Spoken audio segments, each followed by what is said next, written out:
तू हमसे खेल गईलू, दिल के टुकड़ा टुकड़ा कर गईलू। हम ते तोहरा पे जा लुटवनी, तू हंस के हमरा के मर गईलू।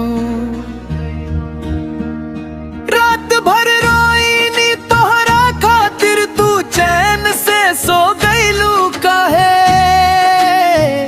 हमर साचो प्यार के कीमत इतना सस्ता हो गईलू काहे।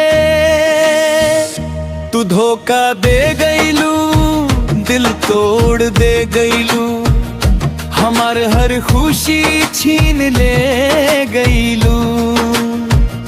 तू धोखा दे गईलू, जान दे गईलू, हमके जिंदा लाश बना गईलू। तू धोखा दे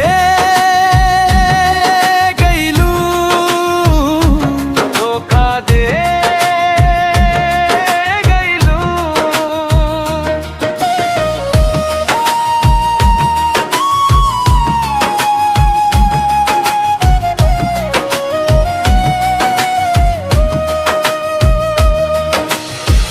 तू कसम खा के साथ निभाइबू, यही बात पे भरोसा कर लीनी। तू पल भर में गैर बन गईलू, हम जिंदगी भर रोवा धर लीनी। तोरे नयनवा के जादू में हम अपन सब कुछ हार गईनी। तू खेल खेल के दिल से हमार हमके बर्बाद कर गईनी।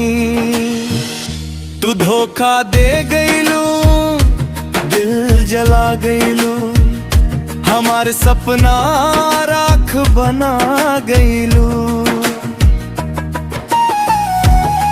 छोरा पहुंचती बन गईलू।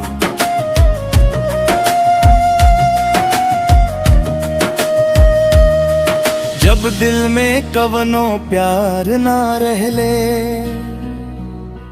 काहे हाथ पकड़ के छोड़ गईलू। जब साथ निभावे के विचार ना रहले, हम आजो तोहरे राह ताकत बनी।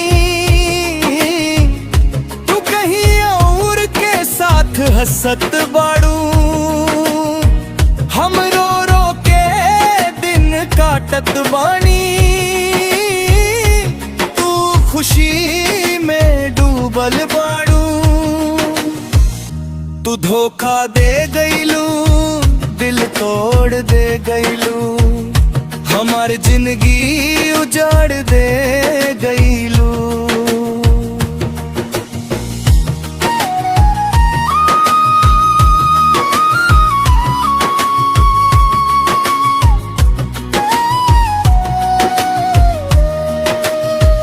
अब हम बदल गई नी पूरा, ना दिल लगाईब ना प्यार करब। जे दिन तू वापस आईबू, ओ दिन हम नजर ना मिलाईब।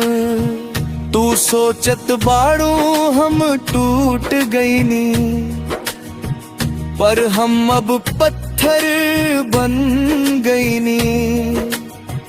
तोहरे बिना जीना सीख गईनी, अब खुद में ही रम गईनी।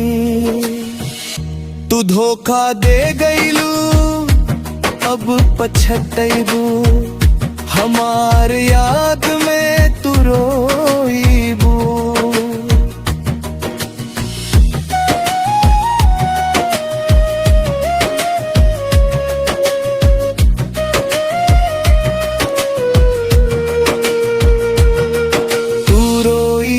एक दिन जरूर, जब हम दूर बहुत हो जाइब, तू खोजबू हर गली मोहल्ला, पर हम कहीं ना मिल पाइब। आज हम टूटल बनी, काल हम मजबूत बन जाइब। तोहरे बिना बेवफा हम अपन दुनिया बना लिहब। तू धोखा दे गईलू, तू धोखा दे गईलू, तू धोखा दे गईलू। हमार दिल हमार जान सब कुछ ले गईलू। अब खाली नाम बाचल बा, बाकी सब कुछ खत्म हो गईलू।